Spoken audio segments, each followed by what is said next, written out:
Welcome back to All the Smoke. Jack, it's been a minute, bro. Glad to be back, brother. Last time I seen you, your braids were like 2 inches shorter on the back of your neck, and you came dripped and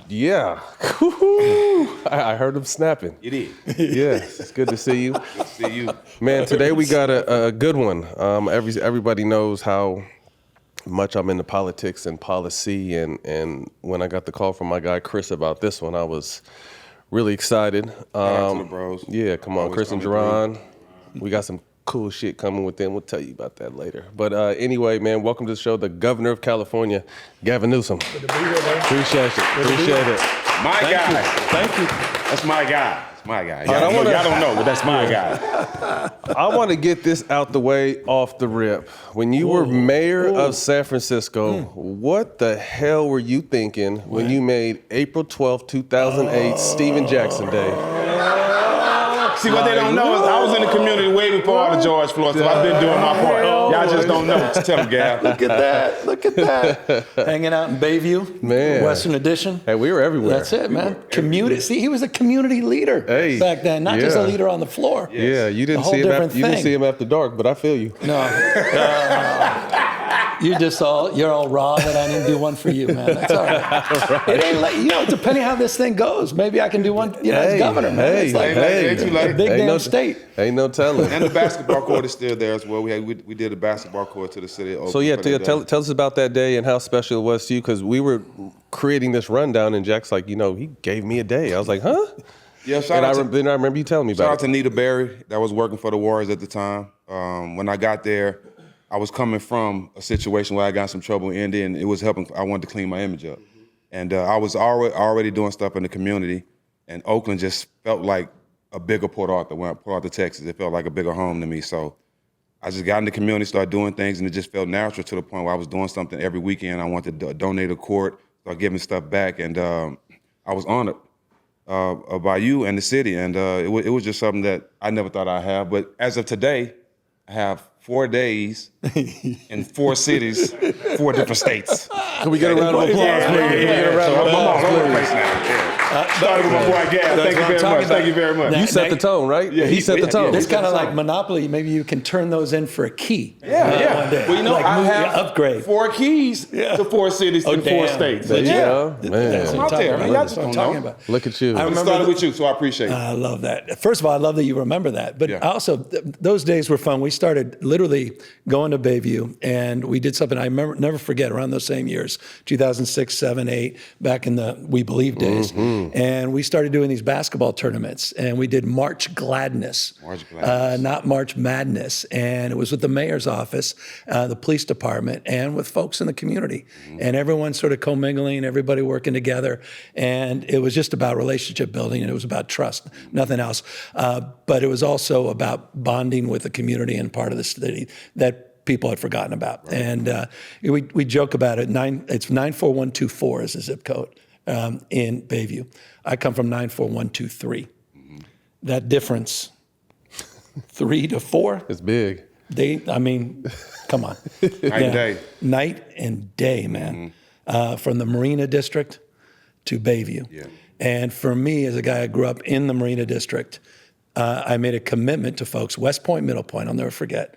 It was one of my last stops as a candidate for mayor. And I said, I'm going to come back. Everyone's like, you ain't coming back. No one comes back. And I kept coming back over and over and over and over and over and over again. And anyway, just a point of, now you're getting me to remind myself of these things, but also a point of pride, those relationships in that community. Yeah. Love it. Yeah. How's life? I mean, every day you wake up fighting a good fight. You're doing a hell of a job, and I'm reposting and retweeting all your shit. How's life right now? We're fighting, man. Yes. I can't take what's going on. No bullshit. I can't take it. Every single day, every single hour. And it's not even about Dems versus Republicans, about this country and what we stand for, man. Sad. They're literally putting America in reverse. Quite literally, to a pre-1960s world. You got the Supreme Court talking about getting rid of the Voting Rights Act. And that's very real. Yeah. That may likely happen in just a matter of months. They're rewriting history, censoring historical facts. It's an unbelievable moment. All this anti-woke stuff is just anti-black. Period, full stop.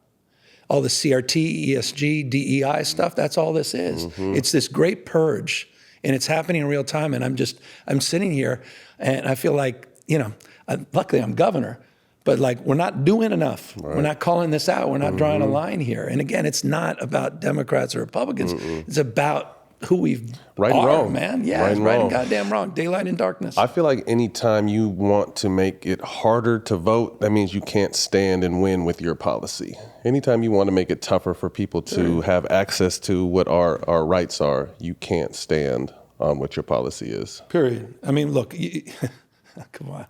Where do we even unpack this? And I can't believe we jumped right into this. I'm like, Jesus. No, come on. I mean, this is exactly why the President of the United States did something unprecedented. And he picked up the phone and he called the governor of Texas and he says, I need 5 seats. And this is unprecedented. Never has the President of the United States ever made a call and told a sitting governor that you need to redistrict to get me 5 seats because I'm quote unquote entitled to them for exactly the reason you just said. Because he knows he's losing. He knows he's unpopular in every single key category, and he's going to lose the midterm elections. So the only way that he can win is to rig it, to play by his own set of rules or no rules at all. And that's precisely what he did successfully. They got 5 seats out of that. And we had a decision to make. We can hold a candlelight visual. We can talk about the way the world should be. I can write an op-ed and express concern about our country, or we can step up. And so we're deciding, we got this proposition, Prop 50, but also you've seen it with my social media. You've seen it with sort of a clarity of sort of conviction in terms of my point of view and really pushing back against all this.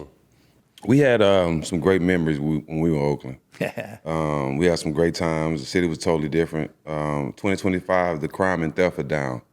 What have you done to reverse the way the city used to be? Because it was way worse than that when we were around. Well, I'll tell you, I mean, a couple of years ago in Oakland in particular, things were out of control. Exactly. And it was interesting. I'll never forget, I had a community meeting up in Sacramento where folks just demanded to meet with me. I had some just legends, and bishops and community leaders, the whole panoply, small business, everybody came up there, went around and did this little tabletop. And one of the bishops, this is how intense and bad things were. One of the bishops goes to me, after listening to everybody else, says, I just have 2 words. And I said, what are they? He goes, Smith and Wesson. I'm like, damn. He goes, I can't take it, Governor. You need to send more police. This is out of control. And this from a person of moral authority that talks about what lies underneath and how we have to deal with the underlying causes of crime and violence. Says, not right now. You got to intervene. It's out of control.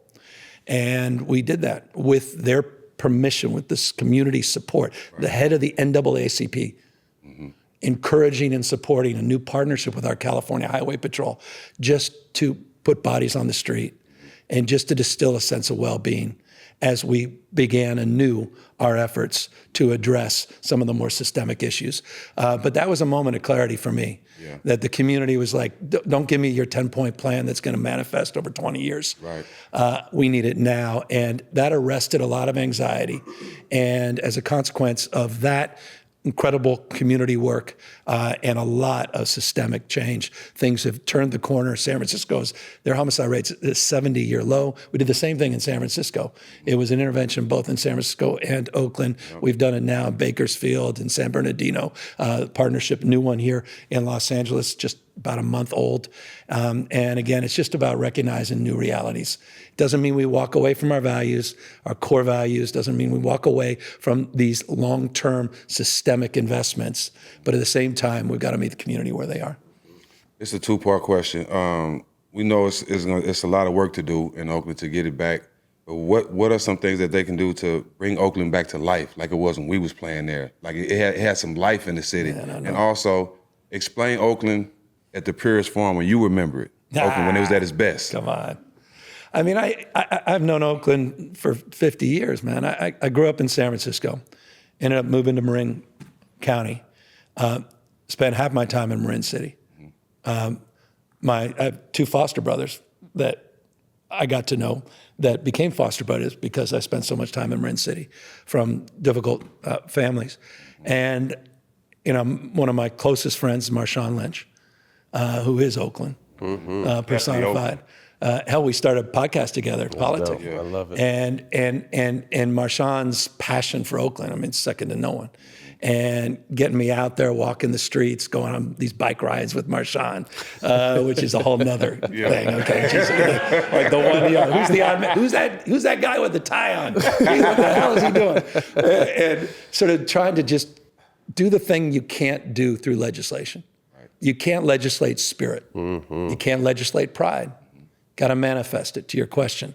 And that's what's been missing for too long in Oakland. And we've got to restore that. I mean, I joke about it with you guys, and I know you've talked about it a ton. I mean, you lived it. But the We Believe camp, I mean, those are special years, man. Me too. Like, that represent Don Nelson? Come on.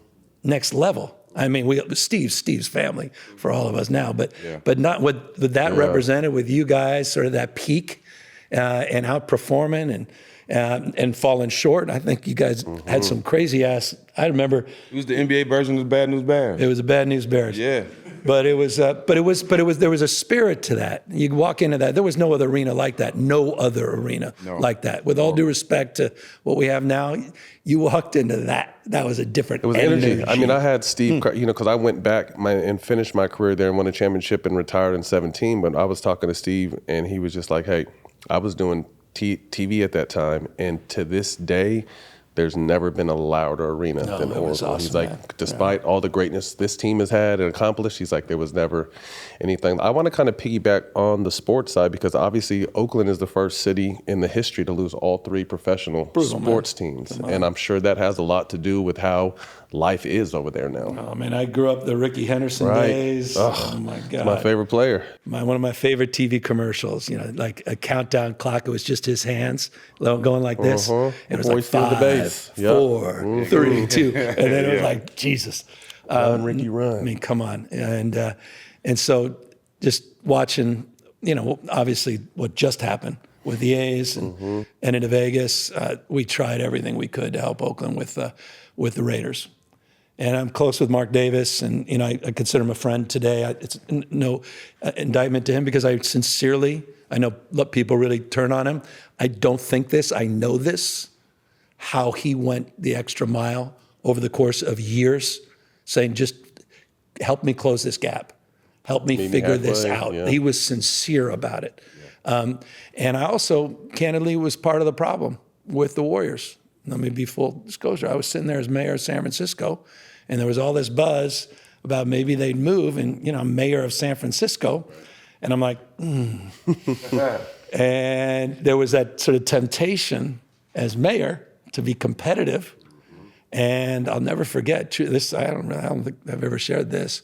I'll never forget getting a call from Larry Ellison, and he calls me up. He says, we were working on America's Cup, which we got into San Francisco. He says, add this to your announcements. We're going to announce America's Cup, but I'm buying the Warriors. I'm like, and I'm moving it to San Francisco. I'm like, unbelievable. I'm the mayor of San Francisco. I'm about to announce we're moving the team, as bad as I didn't, not appreciating the other side, right? And but just from a competitive side. And then I never forget, that Friday comes, I'm like, so they just announced, the team announced, that my folks walk in and say, team was just sold. I said, fantastic. I said, so when's Ellison come? He says, no, Ellison didn't buy it. He fell short. There's some new group. I didn't know I didn't know who the new group was. I didn't know these guys. And I remember just like my heart sank, like, damn.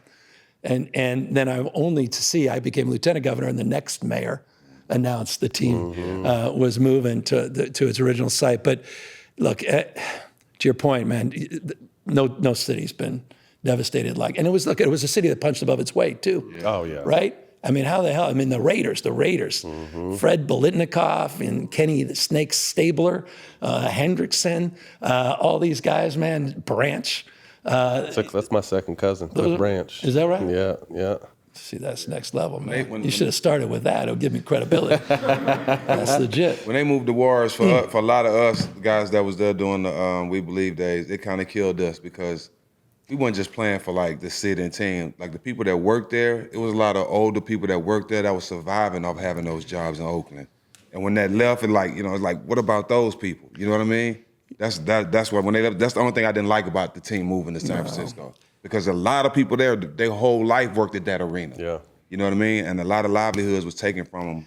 It became a business, though. I mean, it's the Warriors, because the on-the-court product was so good, it became a business. Yeah. And we understood that, I mean, you used to be able to smell weed in Oracle. There used to be a cloud above the court, you know what I mean? And that was our era. Before I legalized it, by the way. I just want to go on record. This is the face. I'm just saying.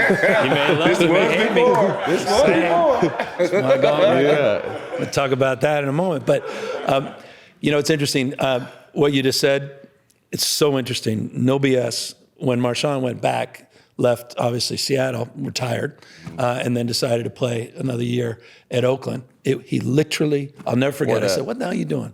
I said, it's amazing. I'm so excited because I'm like, this is great. Want to see you back on the field. He goes, man, it's for all these guys. He had a whole rap about that, where he just says, these guys I grew up with, these guys are losing their job. We need to bring this back. And if you remember that season he played, he was out there on the sideline dancing, his hair having flying a good around. Time, yeah. And it wasn't 2 inches shorter. It was like, dude, it was like, and it was like the middle of the game, even they're down 20 points, and people are just going, just trying to bring that spirit back, that pride, man. Yep. And that's what sports, look, a lot of people can dismiss sports. Can't. Nah. It brings people together. Absolutely. And we just opened up on America in reverse. This country being torn apart around racial, religious, and ethnic lines, and every conceivable line, red and blue. But there's still this, forgive me, but this sort of red, white, and blue that exists and persists with sports. And that's why I don't want to see sports politicized. Right. I don't want to see it weaponized. It's that last bastion. And I think it really, really matters in that respect. Before we leave the Oakland conversation, best, we believe, memory or best Nelly memory? You have any stories? Or we got some, but do you have any? No, look, I mean, I think about just those Bay Area days growing up it was the 80s. Mm-hmm. I looked more like Vanilla Ice than, well, that's a whole nother conversation. But, I think I had a flock of seagulls haircut. Don't even start with the 80s. I hope there's no time for editing. We're gonna definitely find those photos, no question. But Oakland, it was it wasn't just Oakland. I mean, you guys appreciate it. I mean, it was Vallejo, it was the East Bay. Yep. And it was the Bay and the Bay Bridge series and what the Bay Bridge represented in that respect, and Richmond, and and the music scene was off the charts, man. I mean, it's funny. I got as much as just texting E40 on something we just did today around insulin. Who's so active and what he's a great guy, obviously a huge Warrior fan. Mm-hmm. Man, he's just like but I mean, like I remember the idea even got to meet E40 and got to know him, and it was like a kid. He was I was like, damn, and Too Short, all these guys. And then you had Tupac, who was a Marin City kid. Mm-hmm. That was like my bag. Went to Tam High School. I went to Redwood High School. I'm like, Jesus. And I mean, you look back, I mean, that was just a different thing. And again, it's different still today. And we've got to sort of distill. I mean, that's the energy we need back. And that's the work we have to do. And that's just community building, man. And that's not a politician selling anything down. That's got to be bottom up. But it's got to be, we've got to create the conditions where people can find that sense of confidence, hope, and build community again and trust. And if there's one thing that's frayed out there, it's that sense of community. The inability to keep your door open. The idea that, if your kid's out there looking up, that, the other kid's family's uncle's going to say, "Come on, get your ass back." Takes a village. Takes a village, and that's the work we have to do. Yeah, that's how we grew up. Let's go back to young YG, young Gav. He did. Yeah. YG. Y'all hear this? It started here. It started here. YG, man. Young Gav. What were you into as a teenager in the Bay? YG, that's his name, Young Gav. What was I into? Yeah.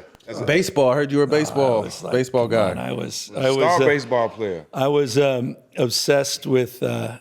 It's interesting. I was at the time, and forgive me, Father, I've sinned back then. I was a big Celtic fan, which was interesting. Crazy. Obsessed with him. I was Unheard of. Unheard of. Number 17 all my life because I loved Havlicek. You shooting guard. Yeah, and that's why I love Mullen too, because you know, same thing. He's a lefty. I was a lefty, so obsessed with basketball and baseball. Divorced, classic divorce family. My dad was great.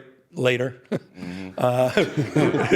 reconnected. Better late than never. Yeah, Facts. he was never terrible, but he just wasn't. You know, he didn't raise us. Yeah. My mom was 19, pregnant, and divorced a few years later with 2 kids. Came from no money, and just hustled. You know, worked hard, grinding every single day. 2.5 jobs, no bullshit. Literally 2.5 jobs. Part-time bookkeeper. She did restaurant. That's how I got in the restaurant business. She was a waitress for years and years, and a part-time property manager, basically just opening up and closing up rentals.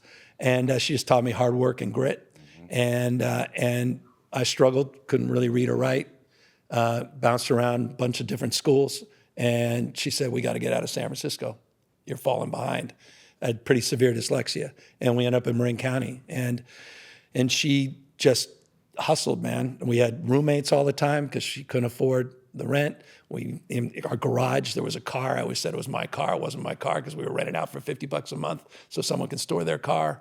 Ended up being a foster family, yes, to help, you know, Suleiman and Larry Joe and these guys, Stephen Ashby, my buddy. But also, you know, it was also about paying the bills, man. And it was just like hustling. And so I was out there kind of raising myself, turning on the TV, started, you know, just getting obsessed, you know, sitting there with the, you know, the Wonder Bread and 5 stacks of, it's you know, like the White Stack 5 story. Come on. Kraft macaroni and cheese. Yeah. That's how I grew up, bro. Are you talking about me? Young That's YG. it. YG, But man, every day in the backyard, just bouncing the basketball, throwing the ball against the wall until the ball is just like fraying, man, and your arms Entertaining falling yourself. off. That's it, whole thing. So just and then, you know, then this student that was shitty student is in the back with his head down, all of a sudden started throwing the baseball a little faster than everyone else. And started, you know, make a few free throws because I was sitting there practicing 500 of them every damn night. And in high school, I look up in the stands, my dad's back up there. Okay, dope. And it's like, man, and then he's bringing his friends and you're captain of the team and you're like, gee, you know, and it just saved me and it got me into college. Baseball, I got a 0 scholarship, but it was the ticket, man. Yeah. I was going to College of Marin. I was going to JC. Man, I was 960 or 980 on my SAT. And that was cool. Like my mom's like, it's okay to be average. Not sure that was the best thing to say I to thought someone. that was good. Yeah, no, that's just. My bad. I thought you aced it. That sounded like you aced it to me. I think if you sign it, you get like 400 something. That sounded like a perfect score to me. They couldn't average Jack's 3 scores to get him that high. My basketball average couldn't get my score right. That was crazy. So anyway, it got me into college, man. So I'm here for 2 reasons. I mean, I'm here because of my mom, but and her everything. But in politics, from this one guy, Willie Brown, and because of sports, which just gave me a sense of confidence I didn't have in anything else. And so it's not I'm not bullshitting you when I say the value I place. I mean, the value, obviously, you guys professionally and success in every respect, next level. But for me, just success at that level, to stay out of trouble, to give a shit about my teammates and not fuck up. Yeah. And not sitting there, you know, smoking Krakatoa, whatever those, you know, back in the day, like those weird ass cigarettes or smoking, you know, all this, whatever else. It just kept me from getting This is too my much question, trouble. though, before we go on. Compare a player that's your game was like. I have the worst 2 people in my head. He's driving me crazy. Well, Because you said you liked Chris Mullin, but that don't mean your game was like his. oh, why you say? I'm just saying. I just want to make sure. I just want to make sure that's what you're saying. My little 18-footer, you don't buy it. So you had a Jimmy. No, I mean, I was Will Clark was my baseball hero, and I just tried. Will the Thrill. I mean, I used to videotape. I have 8-track tapes, like hundreds of them, or whatever the fuck, VHS tapes of just him just editing every at bat. And just studying it. He was sweet. Just studying that sweet swing from the left side. And then in basketball, I was more of a Danny Ainge type. Okay. just scrappy. Well, you got to have a Danny And- Ainge on your team. Yeah, man. scrappy. Everybody loves Right, Danny Ainge. and he just, kind of in your face and just diving at the balls, just going. But I like, you had that with drafting. Bird too, man. Balls to the That dude wall. would just slide. So when I see someone slide, jump in the stands, You love it. I love it. I We don't might care if be they score related. 5 points. 'Cause Danny Ainge drafted me. So you saying all the stuff, we might be related. Is that? We might be related. We might have to check. You know what? I think it is time for that key after all. Yeah, we're gonna upgrade that day. I don't know. There's just something about you, man. There's something about you. We might have to get that ancestry.com. NIL, a lot of people don't know that you brought to life the Fair Play Act. Can you explain how that came about and the thought process?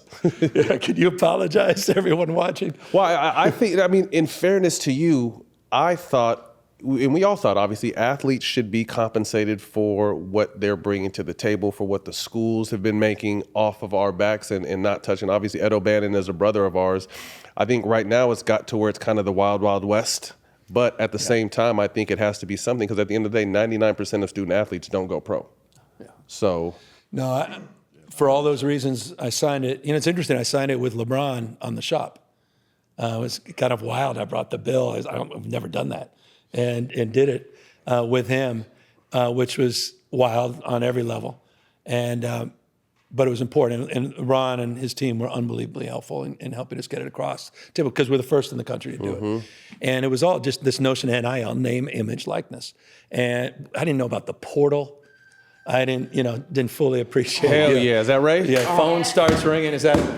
Yeah, that's it. Push-ups. That's the portal. It doesn't. It fucking A does. Go ahead. Yeah, finish your thought. No, but it morphed. The last couple of years into something wildly different. Yeah. It radically changed college Yeah. sports and increasingly high school too. right? But now they're right sizing it.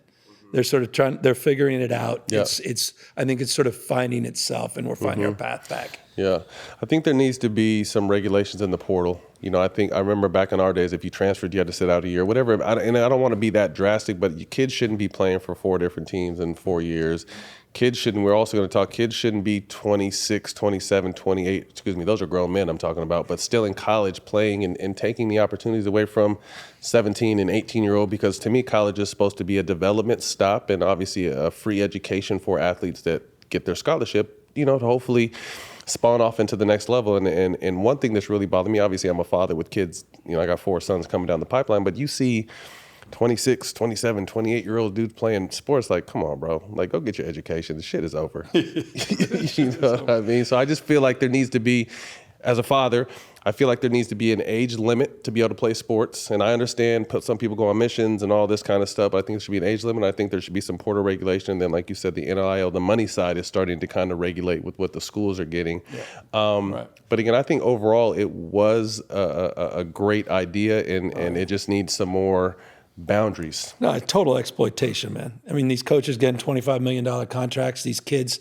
literally on food stamps, making millions and millions of dollars for programs, blowing it up with broadcast and advertisers, everybody making a buck. And then these kids, to your point, 99% are never going pro. And this is the best thing that may happen. I financially, them, sure, there may be an academic, please. Let's have that conversation, right? They're student athletes, really student athletes for these Division I. Good. Come on, it sounds good. Yeah. So look, it was the right thing to do. Obviously, it was a race that everybody now is competing in that respect. Look, my biggest concern about college sports is I think it's inevitable that it gets privatized in some respects. You got private equity that's looking to buy out teams, buy out these things. It's morphing. And my bigger concern with 4 kids, and I'm curious, the 2 of you, with your children, is, and it's not an indictment, but I've got 4 kids all in club sports, and how that's become goddamn professional. Pretty penny, yeah. The hell is that? Yeah, I don't get it, because I think, and we all did the same. I lettered in 4 sports in high school, and I went from one sport to another sport to another sport to another sport. But now, in this day and age, if you play outside of your main sport, you almost get behind. But then at the same time, a lot of these kids burn out. At the turn, someone sent me something the other day, or just this morning, where the top 5 kids in class of 2022. Was that it? And the top 5 kids in class of 2022, only one of them in the NBA. And those are the top 5 players, money, everything. And it's just like I think when you make it a job too early, it becomes a job. It's a beautiful job when you get to where he and I were at, and it's the business, and you get paid well, and it's a job. But I feel like parents now, or some are vicariously living through their kids, but it's 12 months for kids, and that's too much. You can't force the gift either. No. You can't force the gift. Like if it's gonna happen, it's gonna happen. You know what I mean? Support your kids. Whatever they want to do, get behind them 110%. But you can't force what God has for them. It don't work like that. And a lot of parents are doing it. It's past living through their kids. They're trying to force something to happen that might not be meant for their kids, right? And that kills kids' confidence. That kills their motivation. It kills all the drive that they have to be something in life. Because you're forcing me to be something. It's not what I want to do, and I'm putting all my time in it. Now I'm not successful in it. I'm crushed. The kid's confidence is crushed. So the parents got to stop doing that. That's what I think they're doing instead of it more just living through them. They're trying to force something to happen that ain't meant to happen. And one more thing, too, before we get off this topic, I think, too, the coaches in it aren't coaching anymore. It's a money play now, and and I get you want to win, but we came in, and I feel like that's why we're falling behind as Black Americans in baseball, in basketball. It's becoming an overwatered game. Like, it's just like everyone wants to make the money off the tournaments and make the money for the fees, but you're not teaching the kids how to play the essence of the game we grew up loving. Again, it's more of a business now at a younger age, which is hurting our kids in the long run. How the hell do you? I mean, I get 3 sports. How the hell do you have 4? Track, football, basketball, baseball. So you did the track. I knew I figured football, baseball, basketball. Yeah, All-American football and basketball, but track and baseball, I just did it to stay out of trouble. And is it not the case too? All-American softball, he wasn't baseball. I'm nice at softball too. Every time. He went MVP in every game. Are you that damn good? You're just that guy, just whatever it is. Something like it. Maybe not him, but something like him. Yeah, something like God. Like something literally like God. Really? Wow. Okay, let's unwind that. But it's but also part of that is you're now bringing in to wherever you land in terms of that sport that is the one you're excelling at most. You're bringing in those skills and the attributes from those other experiences that otherwise you wouldn't have. Yep. You get the footwork you get from a soccer player, all helps. Getting into basketball, you see toughness that. from football, yeah, all of it. No, but the whole club thing is something, just the money in that space, and then knocking out, from a socioeconomic perspective, locking out folks that simply cannot afford all that travel, cannot afford the hotel rooms, can't afford the time off work, can't afford the private. Seems like everybody on a club day has a damn private trainer. And a lot of these trainers ain't done shit in their life to be able to be a trainer. They got cut from the church league. And they're charging I was CYO. I thought I was all that. You made the church league team. They got cut from the church league. Yeah, charging $100 or $150 an hour. Like, bro, what's your accolades, bro? I'm not hating on you, but what's your accolades to be charging this much? $150. You ain't kidding, by the way. Mastered in CrossFit. Okay, we graced you the name YG. Let's get to your OG, Willie Brown. Ooh. You said, I'm standing here because of Willie Brown. That was a simple appointment that changed the trajectory of my life. Can you explain that? I mean, come on, he plucked me out. I was running a small business, got right out of college, put pen to paper, had 13 investors, $7,500 each, opened a little business with a part-time employee, Pat Kelly, who just passed away. She was with us for almost 30 years. Rest in peace. And just was grinding, happy, but complaining about doing business in San Francisco. And I was in the newspaper saying, the hell's going on? This new mayor, Willie Brown, he ain't done shit for small business. It's bullshit. And then I get a phone call. It says, the mayor would like to have you down to City Hall. Mr. Brown would like to City Hall. He would like to appoint you to the Film Commission. I'm like, damn, How old are you at this time? Early 20s? 25, 26. Yeah. And I'm like, I've died and gone to heaven. Got my little business, and I'm going to be in the Film Commission. I love movies. Get down there to get sworn in, about 50 people. He's sworn in a bunch of commissioners, and he goes, and Gavin Newsom, the new chair of the Parking and Traffic Commission. And I'm like, what the hell just happened? I had no idea what chair even meant. Like the president of Parking and Traffic, a real job. And I'll never forget, Cron 4 News was there, and which was a big deal to me back in the day. And they asked me my vision on parking and traffic. I'm like, dude, if that tape ever, you want hit pieces? You think I've got, that original interview is pretty much going to end any prospects I have for anything else. And inspiration, desperation, man. I'm sitting there, I'm chairing it, and 9 months later, there's a vacancy on our county board of supervisors. And for whatever reason, tag, I was it. And just, That's why I'm here. He's always had my back. I've screwed up a million times. No one more loyal than Willie Brown. When I'm doing too well, no one more willing to challenge me and call me out. That you ain't all that. It's important too. Very important. And he's 90 years young plus, and it's just they don't make it like him anymore. And the coin of the realm is just relationships, trust, truth. He was a social justice warrior, racial justice warrior, economic justice warrior. His values were there, but he was a practitioner. He's a practitioner. Man, he makes things happen. And and I'll just end on that. What he taught me more than anything else besides loyalty and relationships is get shit done, man. It's not about talking about things. You're not here to make a point. You got to make a goddamn difference. And so taking that entrepreneurial mindset that I had, I've had the privilege of opening 20 small businesses, restaurants, hotels, wineries. At peak, we had about 1,000 employees. And I don't say that to impress you, but to impress upon your passion for entrepreneurialism. Right. But taking that entrepreneurial mindset to the work of governing. And that's been a sweet spot for me in all the work I've done.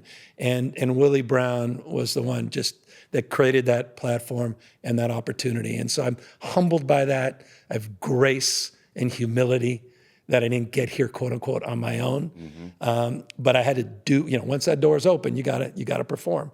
And he's just always been there to help guide. And, Kamala was blessed in so many ways. We grew up together. I mean, when, I know you had Kamala here, I got sworn in as mayor. Kamala and I walked across the street. She was at my swearing in and walked right across the street, swearing her in for district attorney. And a relationship goes back decades. And Willie Brown was that constant for both of us. And we're just really blessed. Really cool. Potentially gearing up for a 2028 run at as president, but president of my new Rotary Club. Well, there you go. There you go. Or actually, club sports. There you go. That may be more lucrative, actually, based on this conversation. We riding in 2028, baby. We riding. But one thing I think you've done, which is kind of taken the world by storm, is really gone hard on social media. Since June, you've gained 2 million followers on TikTok, 2 million followers on over 2 million followers on Instagram, 2+ on X. Why did you feel it was so important to kind of start tapping in? Because I think this last election is when people kind of started thinking outside the box and understanding the power of social media, but then also situations like this. I mean, high paid media, and there's the Foxes and the CNNs and all that other shit. But people started realizing the importance of sitting down and connecting to the communities that these shows hold, but then also the power of social media. Man, we got our ass kicked in the last election. No. We did. Just, you can't sugarcoat it. We did. Yep. Okay? Period. Full stop. And we missed some tread lines that are headlines now. We weren't talking to young men who are more disengaged and dissatisfied as a cohort, multi-ethnic. It's not just young white men. Young folks, 30 and younger, they're doing worse than their parents, first generation in history. They claim they can't afford housing, can't barely afford utilities or rent, and just don't see them a future that's particularly bright. And Republicans started to connect to that in a deep and meaningful way. Democrats neglected that. We neglected to understand the weaponization agreements that was going on in Fox and One American News and Newsmax, and the fact that 14 of the top 15 cable networks are all on Fox. We missed this sort of what's happening with you guys and where you guys are starting to organize and having authentic two-way conversations. And as a consequence, we got, again, our ass kicked. And so I've been trying to sort of reconcile that myself. And I've been going through an iterative process. That's why I started the podcast with Marshawn, created this new podcast, why I started going on Fox, why I got involved in debates with other governors like Ron DeSantis. And that's why, to your question on the social media side, that I've radically changed my approach to communicating in that respect. But I'll tell you, nothing created more clarity than what happened here in LA. When Donald Trump federalized 4,000 National Guard, where he sent the United States military, not overseas. He never sent the military overseas in his first term. He still hasn't done it in his second. He sent them to the second largest city in the United States of America, 700 active duty Marines to your city here in LA. And it just required a different level of communication and clarity. And so once a mind is stretched, never goes back to its original form. We said, everything we're doing is not working. This sort of chasing this, they're shape-shifting the narrative. We're constantly responding to it. We have got to get on the offense. And more importantly, I got to call the bullshit. And so we put a mirror up to Trump. This guy's sitting there with memes, dressed up as the Pope. He's putting, he's the new Superman thing. He's the Superman hero. He's putting himself on Mount Rushmore. He's putting all these all-cap tweets that if my 9-year-old put something like that or talked like that, he'd be in the corner. He wouldn't have his devices for a month. This is the president of the goddamn United States. And we started to put a mirror up. And we started to model that in a way to expose it. And what was amazing is we didn't expose Trump in that respect. We exposed his universe. The folks at Fox were like, this is very in arms, unbecoming of the governor. Right. If I were his wife, I'd wash his mouth with soap, Governor Newsom. And I'm like, literally, that's parroting precisely what your president has been doing for the last 10 years. And you've been celebrating. You've never called him out once. And it really started to break through, man. People started paying attention, and now we're not fucking around. You come at us, let's go. And let's go. Yeah. And I'm telling you, at the core of the problem with the Democratic Party, I submit, this is my humble, we can get into it's inflation, it's interest rates, it's incumbency, it's the view with Kamala, it might be, is Israel, it's Africa, whatever. No, weakness. Period. Weakness. Trump is weakness masquerading as strength. Democrats, weakness. And that fundamentally has to be addressed. We can get into the issues. We're dominant in terms of the vast majority of issues. The American people are with Democrats. Not all of them, but the vast majority. But at the end of the day, that's the issue we have to address. And I'll never forget, Bill Clinton said it better than anybody else. After decades ago, he said when we got shellacked in a midterm election, he said, given the choice, I love this, classic Clinton, given the choice, the American people will always support strong and wrong versus weak and right. And I just think it's important. What I'm trying to do is not just express strength in terms of communication, but to demonstrate it in terms of the work we're doing on the ground in using our moral authority and our formal authority. That's what Proposition 50 is all about, man. I mean, organizing a response to what's happening in this country and organizing people to feel empowered, to give them a voice, to give us choice, and to be able to push back against this son of a bitch. And so that's the approach we're taking. And you're right, it's very different than it was in the past. And it's, for me, just a way of being accountable and looking at my damn kids in the eyes. I like that. I mean, we had Michelle Obama on, and I particularly asked her, I was like, you have a famous quote of, when they go low, we go high. Like, do we still have to do that? And she smiled and obviously said, no, like, I think we got to meet them where they're at. Yep. And again, right there, to your point, show them, turn the mirror around. Like, this is the kind of dumb, weak, little dick energy you guys are on, and we're going to throw it right back in your face. I mean, come on, man. Did you see this? That's not. He's never heard words like that. I'm lying. He's very sensitive. No, this happens sensitive. every show. This is what he does. I know, you get very sensitive. This is what he does. No, come on. It's how can you not call out all this shit? I mean, it's but the problem is they're flooding the zone, right? And it could be overwhelming. Yeah. And people then start to tune out, man. And this guy's just tuning up. And so we got to stay tuned in to extend this. And we've got to show up. And you can't give in, man. You can lose this country. No bullshit. It's not the rule of law anymore. It's the rule of Don. Right. He doesn't give a shit about the law. Right. I mean, he's already taken, Congress doesn't exist. They're completely supine. They're on their back. Yes, and, sir, what else do you need? Crazy. The courts are increasingly the same. Crazy. I mean, this whole system, 3 co-equal branches, guy, I ain't even gonna get, this I do remember even with 960 SAT, that they taught us in 7th grade, 3 co-equal branches of government, popular sovereignty, rule of law, oversight. That's All that out the gone, window. man. This guy is wrecking this country. And again, it's not about being Democrat or Republican. I married into a big Republican family. I have deep respect and love for people I disagree with.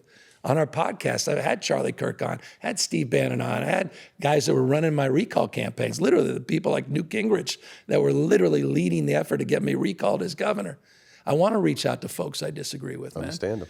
But at the same time, we have to understand these guys aren't fucking around. I know. They're not fucking around. These guys are surgical. And so we have to get our shit together, the Democratic Party. And that's what I'm trying to trigger, that deeper understanding, but also iterating myself and being accountable, not just to identifying a problem, trying to solve it at the same time. I feel like, and I think a unified message from the Democrats is what we've kind of always lacked. Hate it or love it, MAGA has things they stand on. It's a lot of crazy stuff, but they stand together, unified on that. Why do you feel the messaging and our ability, or excuse me, the Democratic ability to come together has faltered for so long? Well, it's a great question. I mean, I think we're builders. They're not builders.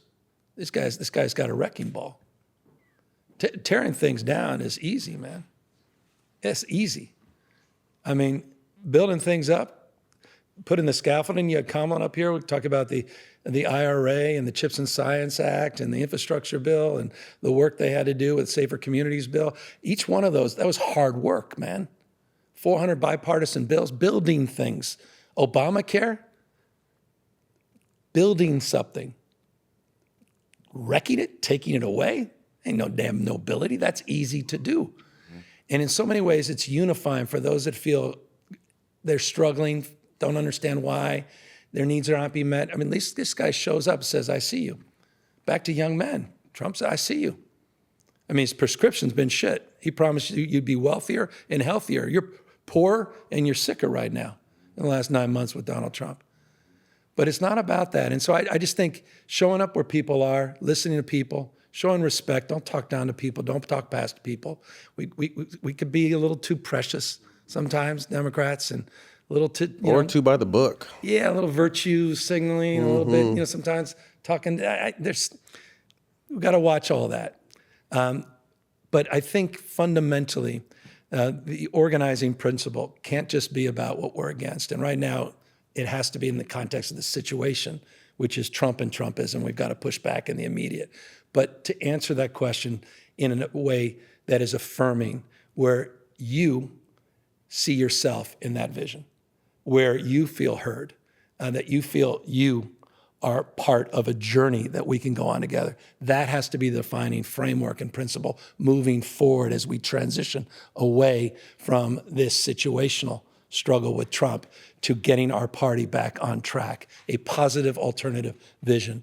But we're builders at the end of the day, and that's a deep point of pride, and we can't lose that set of values either. TikTok being bought by Murdoch, the Murdochs, Larry Ellison, Twitter controlled by Elon, Mark Zuckerberg, cozying up with Trump. How dangerous are these type of situations where they're almost controlling every aspect of media? We saw all the badges pulled from the Pentagon yesterday. Like, it's crazy. I mean, I'm surprised Trump doesn't sell knee pads with his initials in it. And bibs on his, for you right? busters. As he's selling perfume that smells like success and, Trump watches and crypto, selling out this country, the greatest grift in modern American history. I mean, what more evidence we need? A $400 million plane, of which you are subsidizing with an additional $1 billion with cuts to food stamps and health care. $1 billion of your money to retrofit his $400 million private plane that was a gift from the Qataris. Or the fact that he's sitting there with an Indonesian president talking about connecting with his son, Eric, for their new golf course deal as it relates to the big Middle East peace plan. Or all the work that they've done in Vietnam to waive all the environmental work for the new golf course, or the UAE, or the Saudis taking care of the new Trump towers. This is sick. Scammer. What's going on in the goddamn country. Aided and abetted by law firms that have completely sold out, universities that are selling out, and it will not be the case with the UCs. Not mine. And if USC, not we're UCLA. Going after them. No, cannot happen. But you're seeing it across the board, and you mentioned media. You didn't mention one thing. Watch what's about to happen. Paramount is going to not just own CBS, they're about to own CNN, HBO. They're going to buy Warner Brothers. You talk about this additional concentration. Who got TikTok? Who are those folks? The Murdochs and these are his friends. Crony capital. It's not free enterprise. I started my wine store, man, I'm a free enterprise guy. I believe in capitalism, not state capitalism, not crony capitalism, not taking 10% of Intel, not taking 15% of the profits of AMD and NVIDIA to allow them to sell chips to China. The hell is going on in this country? And the Republican Party's nowhere to be found. Ronald Reagan's rolling in his goddamn grave. I sit in Reagan's desk as the former governor of California, rolling in his grave. The hell is going on in this country? So people need to speak up. And the richest, most powerful human beings are doing exactly the opposite. Crazy. Back to the damn knee pads. And so that's why I'm here. That's why I'm doing the social media. That's why I'm doing Prop 50. And it's not enough. I mean, it's got to be all of us standing up. And again, not from a position of hate. Everyone wants to be loved. We all need to be loved, man. We all want to be protected, connected, respected. It's not about who you vote for, but it's about who we are. Find some sense of community again and belonging. And in this continent, so you asked me how I feel about it. I mean, this code red, man. It is code red. And so I pray enough people have the courage of their convictions and stand tall and firm against this. ICE, offering student loan forgiveness, bonuses to sign up, paying them more than teachers, kidnapping our neighbors. How do we recover? Obviously, you passed, I forgot what it was called, but obviously not allowed to have masks on. But how do we overcome this? Because now... You get masked, man, literally jumping out of the back of U-Hauls, man. It was like jumping out of the back of unmarked cars, people in masks without any identification, throwing people, Americans, tourists, some people here with documentation, some without. Color of their skin. Disappearing on the basis of the color of their skin. We talk about authoritarianism, and people say, well, you feel here. I said, for guys like me, maybe not yet. But the black and brown community, are you kidding me? Scared to walk your dog? Scared to show up at your graduation, to go to the clinic to get an immunization shot? Worried the school crossing guard's going to turn you in? Not even showing up for a funeral of a family member? It's not just on the basis of skin, it's where you congregate. Mm-hmm. It's the language you speak or your accent. In the United States of America in 2025, people disappearing, no due process rights. I met a kid, 16-year-old kid, 14, excuse me, Jesus, in Ventura.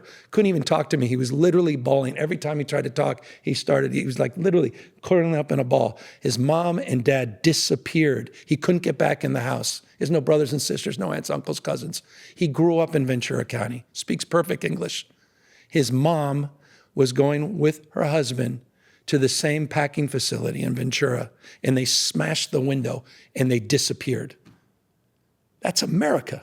In 2025, Donald Trump, terror on the streets of America, taking Black Hawk helicopters and getting people to rappel and sitting there as kids are in their diapers, in their cribs with people that are naked, that are sleeping, and literally putting guns to their head and zip tying them and throwing them out in the streets and sidewalks.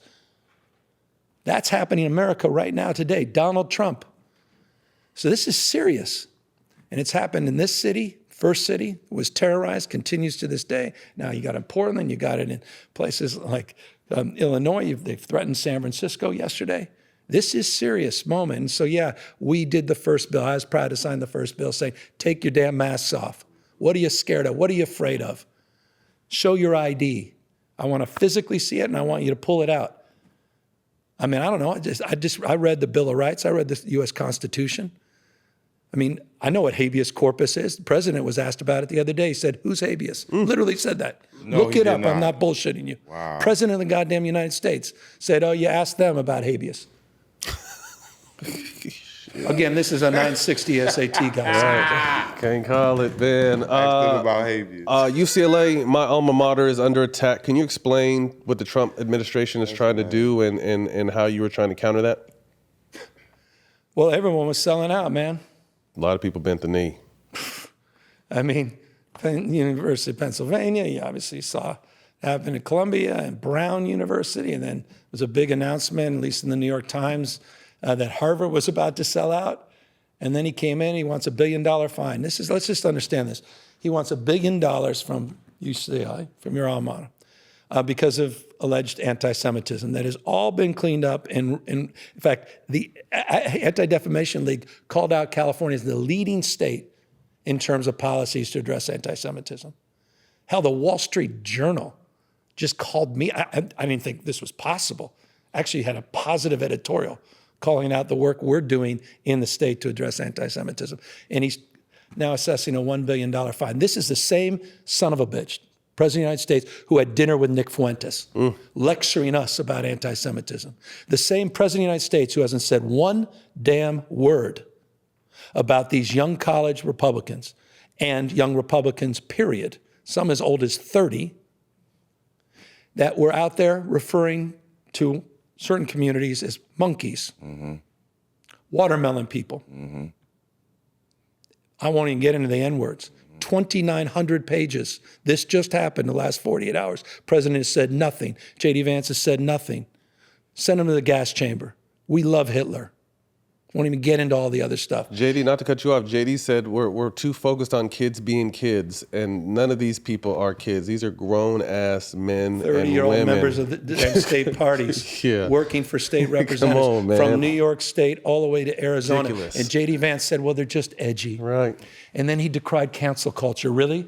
The same folks that canceled Bud Light and Big Bird? Talking to us about cancel culture?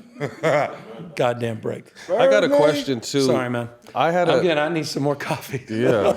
Or put How some... they gonna do that to the birds, man? I mean, in honor of Marshawn, put some patrinacy in there. Trinity. Wow. Definitely the same Marshawn. I want to ask you something, because I had a chance, some friends of mine organized a sit-down with Mayor Karen Bass about a month and a half ago.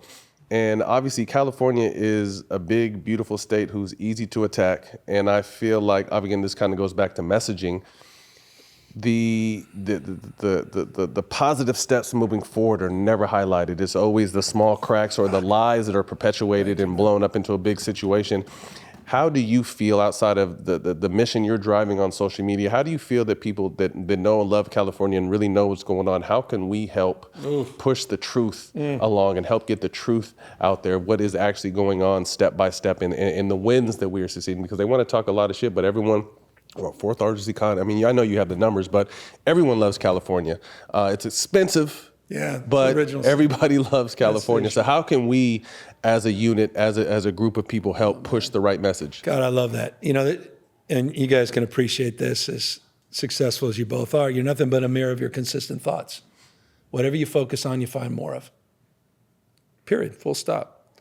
And there's this California derangement syndrome that's out there, man.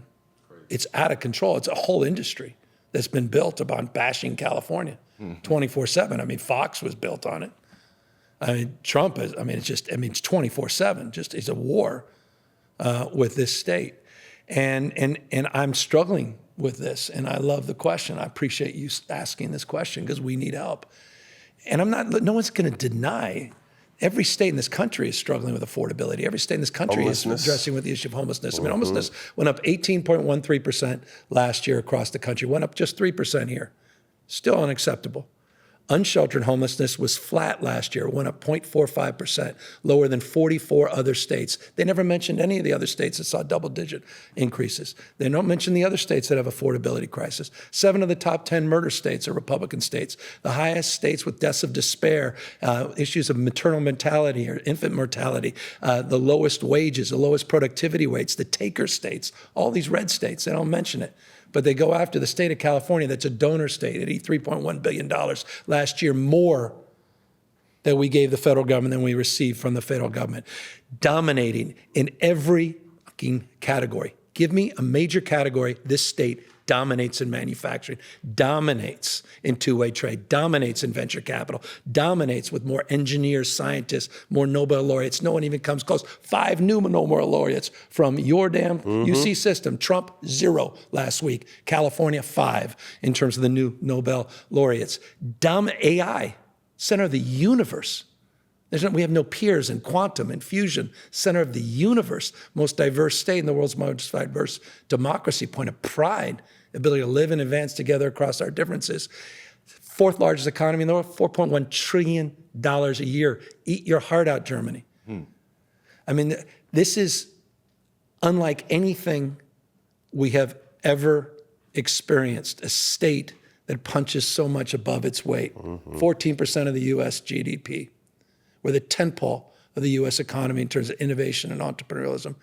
And yet 24/7, you see what the hell's wrong with it. And again, I'm not naive. Go down to Skid Row, not naive.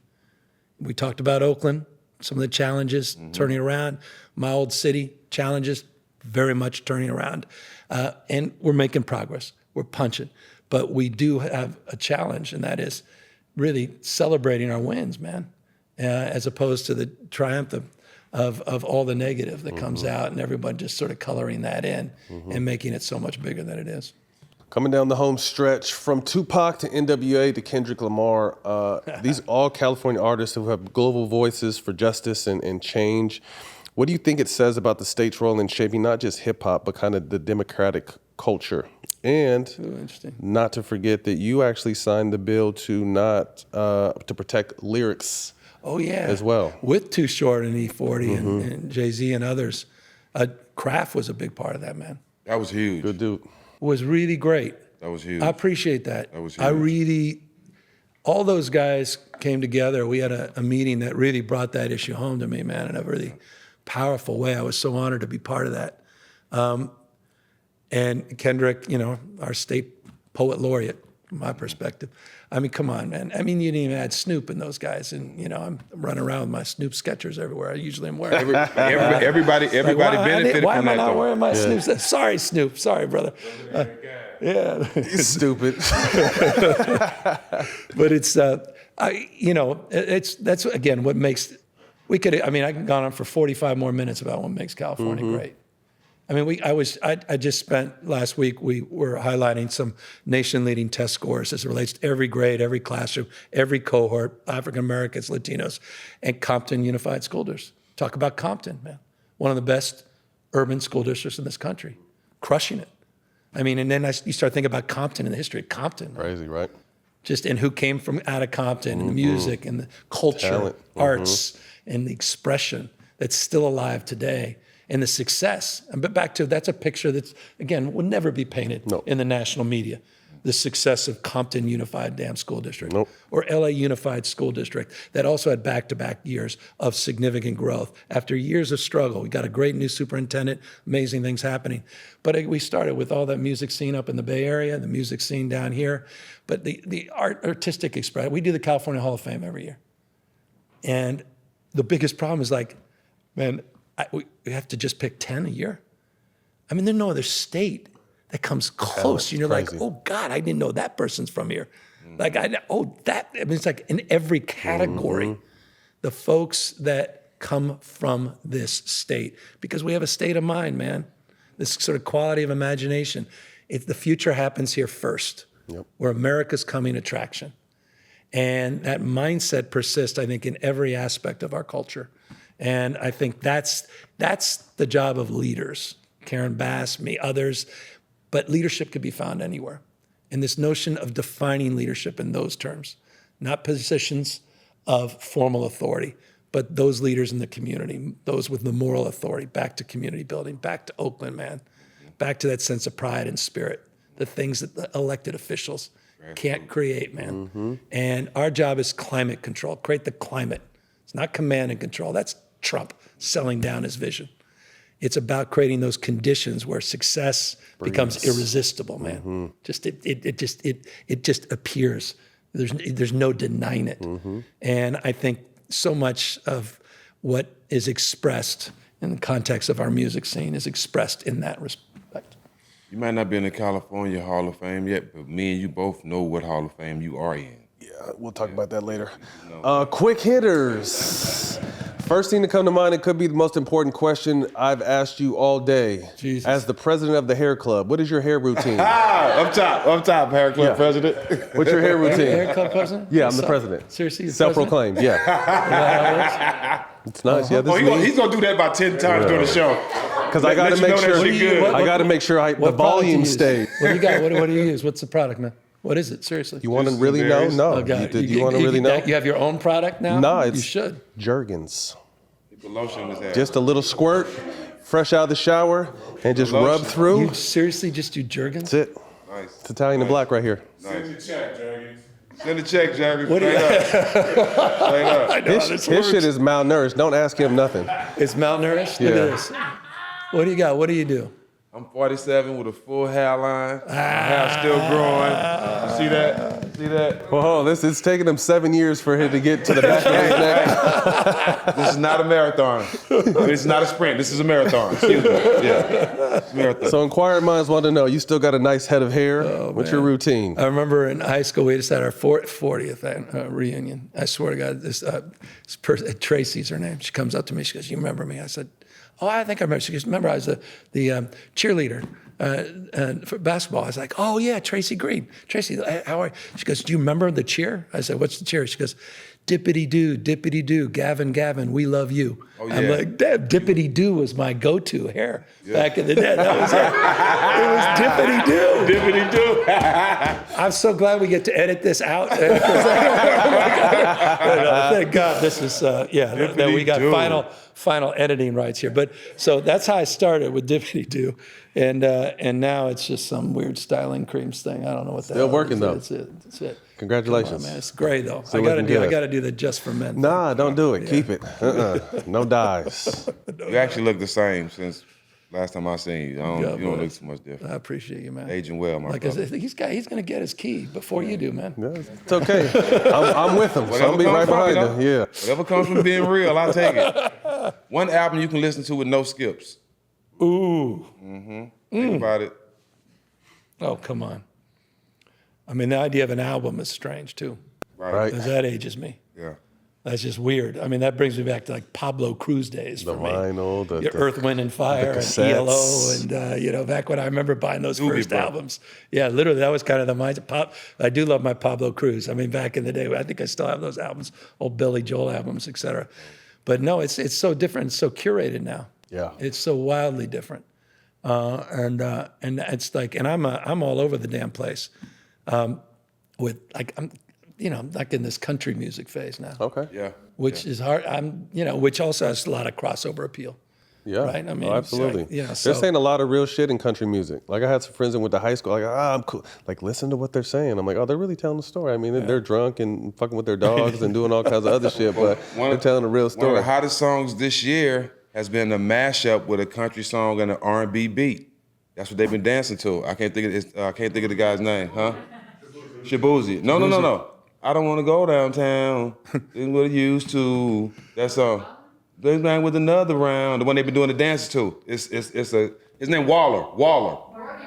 His song, and they mashed it with an R&B beat, and that's been the biggest song this year, damn near. good. If you were to send off a smoke signal, which normally means we're calling attention and directing people somewhere, what would you be directing the people towards? Well, like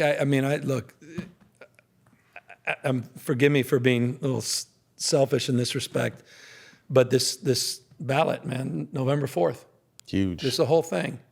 We will lose our country if we lose the midterm elections. It's not complicated. This is not hyperbole. This is not me. I've never been this guy. I've always been like, come on, we'll be all right. We're resilient. This is different. Mm-hmm. This guy's an invasive species, man. This is different. I wasn't joking. It is about the rule of dawn. And you look at the Declaration of Independence, it's the last thing anyone needs to look up. Look at the list of grievances from the Founding Fathers. Read them today. Taxation without representation and tariff policy that's increased the price for every single person watching. You checked how much your coffee costs? Checked how much a pound of beef or a quarter pound of beef has cost at the grocery store? Oh, let's go. I mean, furniture, appliances, cars. I mean, this is serious. I mean, in every category, this guy is failing. But we have to reconcile that we still have agency and power, and we can do something about it. And that's why we are given this, we've given this gift of an opportunity to blow back at him on November 4th with Proposition 50, which just says we're going to fight fire with fire. And I'll tell you, you brought up Michelle, and trust me, man, I remember you asked her that because that was a clip seen everywhere. Because you're right. She didn't say yes. She said no. She said when we go higher, but I think I vaguely recall strategic. I was like, oh, that's good. Like, don't waste your anger. Gotta have a plan. Yeah, we gotta have a plan. A goddamn plan. That's what Prop 50 is about. Instead of sitting there screaming and yelling, and I told you, holding hands and writing op-ed, we put something on the damn ballot. I've had to raise $100 million. No bullshit, over $100 million in 90 days. We put this on the ballot, and it's our chance to fight fire with fire, push back against Trump. It's a redistricting plan, but it's about power at the end of the day. And it's about holding the line and holding Donald Trump accountable. And everybody has the ability to do that by voting yes on Prop 50. It's in your mailbox. The last day of the election is November 4th. But election day is today, and it's tomorrow, it's next week, because all you have to do is simply send that ballot back, yes on 50. Rank these three in your order: MJ, Kobe, LeBron. Oh, why the hell you do that to me? Yeah, put you on the spot. I hate this. It's okay. It's not okay. That ain't right, man. I told you I was on the shop with LeBron. I know, I get it. And I grew up with how many posters of MJ, man? Yeah. Jesus. Yeah. And Kobe. Don't forget about our boy. I get out of here if I say anything wrong about Kobe. They'll be all right. Jesus Christ. They big boys. You know what I love in politics? We have something called ranked choice voting. So you can vote, you don't have to vote for one or the other. You could just, you could have. So I think that's I think what I just perfect. That's what you just said. I think MJ, it's perfect. Kobe, Bryant. I mean, you could throw any three up and have him 1, 2, 3, and I respect it. You know what? Forgive me, and but I'd be lying. You want my private thoughts? I will make very clear. I just have so much mad respect for LeBron, man. On and off the court. I love the beauty of MJ, man. Just the grace, but the grit. And his grit. Don't get me wrong, Jesus, I mean, an assassin in terms of being able to go, you guys are smart on this. I've had a lot of conversations with Kerr about this too, which is teammates. Which is really interesting. Yeah. Kerr has obvious reverence there. But, and it's not just shape-shifting. LeBron, just to me, represents something else, just a mindset, this sustainable values. The greatest superstar of all time, in my opinion. And what he's done off the court, how he comports himself, that matters to me. What he represents to his kids, to his best friends, man, being with them, they're still with him, says something about his character. I've seen him at his low moments, his high moments. I just think he's a special dude. And I thought, what the hell, he's going to retire. We have one more season with that little, ad campaign he just put out. And this son of a bitch could be around for another 3, 4, 5 fucking years. That's amazing. Right. Ain't no telling. So that's my, so there, MJ, sorry. Yeah. Kobe, Jesus, man.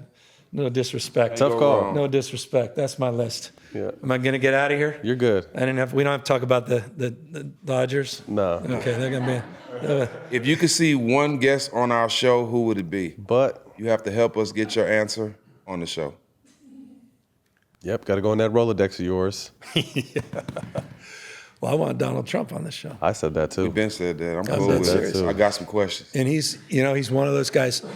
I have on that subject, no one has a more interesting, I think, relationship to the president in elected office than I do, because of the very nature that we've had one as a Democratic governor going at him. We're already involved in 42 lawsuits against him, 140 for the first term.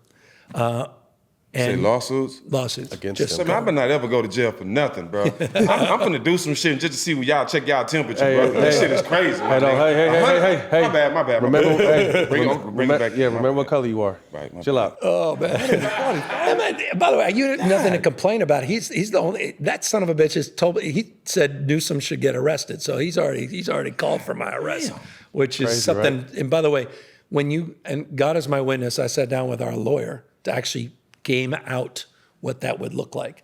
And the idea that again, in 2025, that a governor of any political stripe is gaming out a president of the United States, saying on the tarmac that the guy should be arrested, and actually figuring out what it would look like, how we do the bail, how we would actually work to get me out, and how we have to avoid any obstruction as it relates to an arrest, which will create the real pretext for a real arrest, is insane. But the point I guess I'm saying is, despite all that, could pick up the phone and have conversations with him. He's an interesting guy in that respect. And so he'd be an interesting, I say all that to not dismiss the notion that I could one day see him. Come to all the smoke. Yeah, I got some questions. I've been saying that. Yeah. So that's it. Well, Gavin, we appreciate your time, man. Continue to fight the good fight. We are behind you 100%. And, man, Yes, we appreciate. Thank you, buddy. Appreciate you, man. Gavin Newsom, thank you. Thank you, guys. Thank you. Got to close. Oh, that's a wrap. You can catch us on All the Smoke YouTube and the DraftKings Network. We'll see y'all next week.